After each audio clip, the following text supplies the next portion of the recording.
Ok, salut. Déjà, pour ceux qui sont nouveaux, et vous regardez cette vidéo pour la première fois, vous découvrez mon compte, n'hésitez pas à vous abonner, vous ne regretterez pas. Pour ceux qui ont l'habitude de me suivre et qui sont abonnés à moi, partagez, likez et tout. Voilà.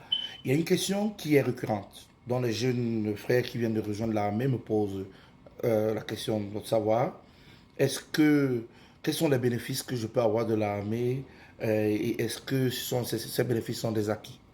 Non. Les bénéfices de l'armée ne sont pas des acquis. Non, pas du tout. Lorsque vous partez causer avec vos recruteurs, ils ne vont que vous dire ce que vous voulez entendre. Ils ne vous diront pas ce qui peut vous faire douter. Ils ne vous diront pas, parce que la politique de l'armée, c'est quoi? Vous allez connaître les réalités étant déjà à l'intérieur. Voilà. Donc, l'armée, il y a certains bénéfices de l'armée qui sont conditionnés. Conditionnés. Voilà. Mais on ne vous dit pas. Quand vous voulez rejoindre l'armée, on vous dit, OK, tu rejoins, tu signes 3 ans, tu signes 6 ans, on va payer ton école. Non. Derrière payer l'école, là, il y a une condition.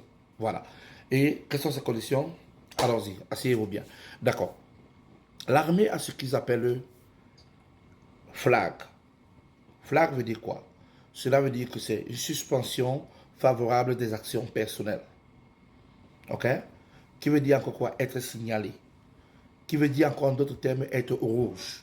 Donc, pour bénéficier de tout, c'est que pour jouir des bénéfices de l'armée, il faut éviter d'être rouge, il faut toujours rester au vert. Et comment être flag? Comment on fait pour être flag?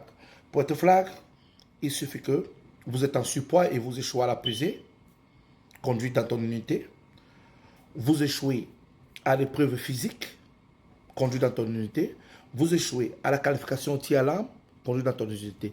Tout ceci est considéré, tout ceci, c'est considéré comme des obligations militaires.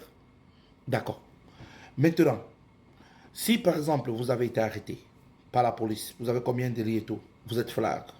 Si vous êtes sous investigation pour mauvaise conduite, vous êtes flag.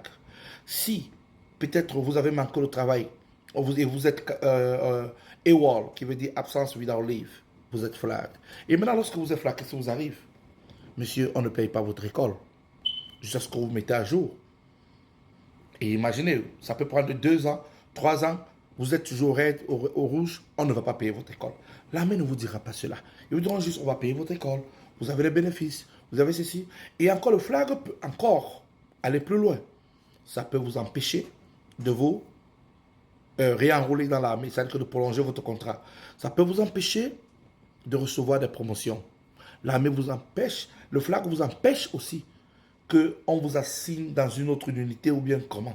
Ou encore, que vous vous inscrivez dans une école militaire. Parce que l'armée a des écoles militaires qui profitent pour donner des opportunités aux gens. Et j'ai déjà parlé pour l'école. Ils ne vont pas vous donner ce qu'on appelle le tuition assistance. Vous n'allez pas avoir accès à ça. Donc voilà les réalités de l'armée que les recruteurs ne vous diront jamais. D'accord. Partagez, likez et abonnez-vous.